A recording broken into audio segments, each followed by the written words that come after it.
because of what we have found nationally is that we're offering properties at about 55 to 58% is what we're getting properties under contract for. Contracts. That means we're offering lower and we're negotiating.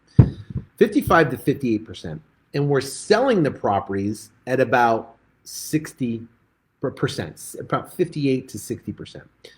So, we're getting properties for 55 to 58%. We're selling for about 65 to 68%. So we're making about 10% on a per deal basis. The bigger, the more expensive the property, the bigger spreads that were happening. So how does that impact the ARV repair minus the fee and all that type of stuff?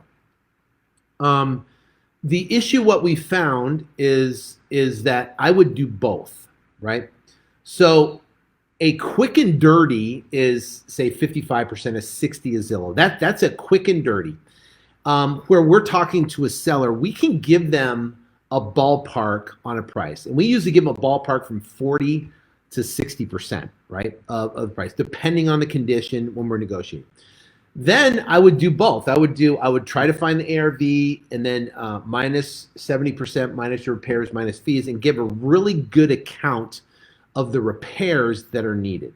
Meaning we spend a lot of time on the repairs. Remember, because we're a national company, we do deals. We can't see the property, so we ask a lot of questions, and those questions about the condition of the property help us negotiate, but also to help any surprises. Because remember, we're trying to sell the property on the other side. We don't want any surprises once our buyers go over there and look at the property.